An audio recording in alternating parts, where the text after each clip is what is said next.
हिंदुस्तान के विश्वविद्यालय किसी जमाने में क्या समृद्ध, और केवल विद्या के विषय में ही समृद्ध था हिंदुस्तान, ये नहीं, आर्थिक रूप से भी पर कैपिटा इनकम हाईएस्ट थी विश्व में, जीडीपी गजब की थी हिंदुस्तान की। इन्वेडर्स आए, गुलाम बने हम, उन लोगों ने हिंदुस्तान को लूटा और हिंदुस्तानियों को दरिद्र कर दिया। और हम लूटे क्यों गए? बस केवल उसी के ऊपर ध्यान दो, वही सीखो, और उससे जो लेसन्स लेना है वो ले लो तो काफी है।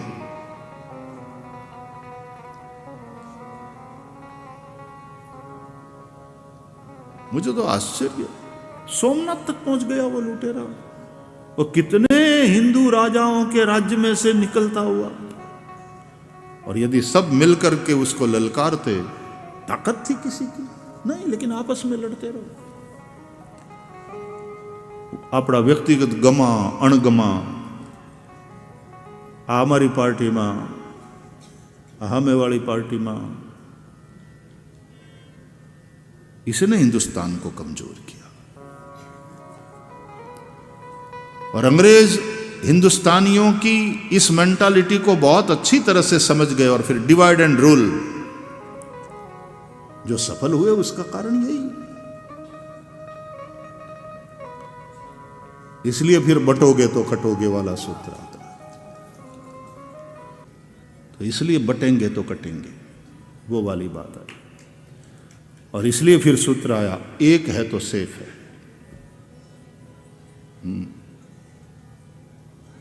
एकता।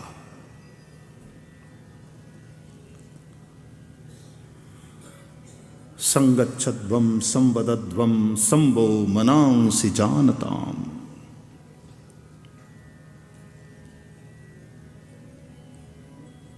इसलिए इन्वेडर्स सफल हुए, इसलिए बाहर वाले आकर के हम पर शासन किए।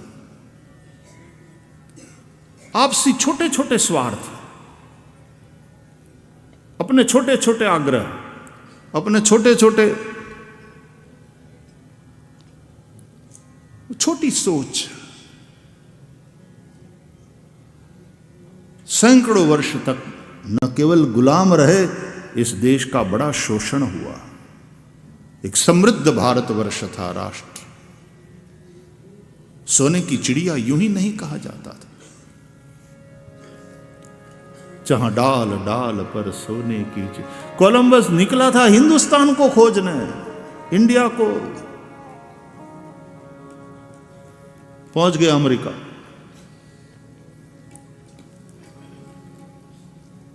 आज जिस तरह से अमेरिका जैसे देशों का वीजा मिल जाए तो जैसे स्वर्ग का पासपोर्ट मिल गया, दरवाजा खुल गया।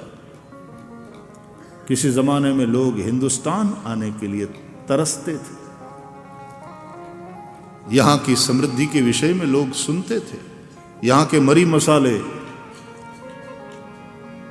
और मरी मसाले वो तो सारी आर्थिक एक पहलू की बात हुई, लेकिन अध्यात्म के बारे में भी, हिंदुइज्म हो, बुद्धिज्म हो, जैनिज्म, सब यहां से निकला।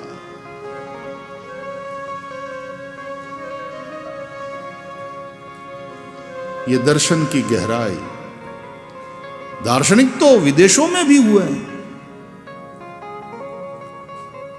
लेकिन भगवत गीता, हमारे उपनिषद, हमारे वेद, ये जो एक दार्शनिक गहराई है, विदेशी लोगों ने जिन्होंने अभ्यास किया वो लोग भी कहते हैं कि इसकी बराबरी नहीं हो सकती। भगवत गीता की बराबरी कौन करे? वो वैश्विक ग्रंथ है।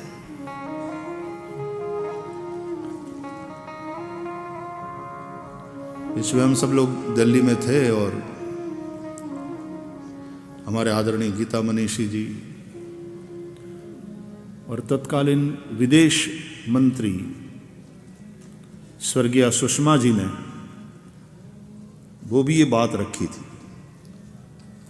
भगवत गीता को राष्ट्रीय ग्रंथ घोषित किया जाए। थोड़ी चर्चा भी चली देश में कि नहीं, सेक्युलर कंट्री है ये,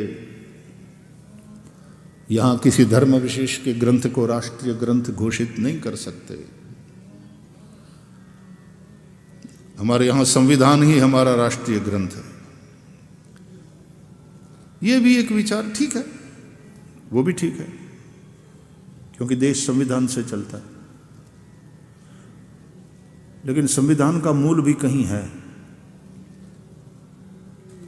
नास्ति मूलम कुतो शाखा, संविधान का मूल भी कहीं है।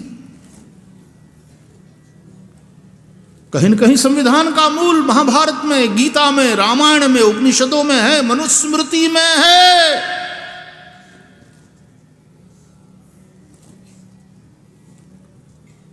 उसमें मनुस्मृति की भी गंध है।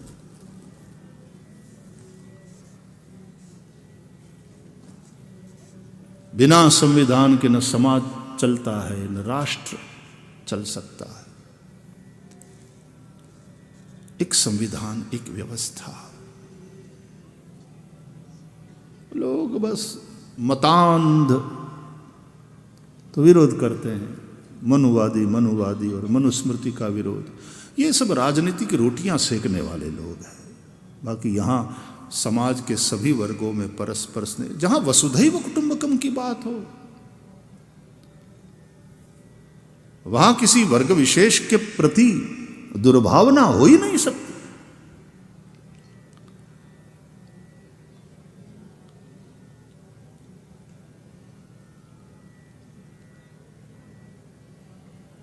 तो आध्यात्मिक गहराई, आचरण की और समर्पण की ऊंचाई, ये हिंदुस्तान में, हिंदुस्तानियों के पास थी।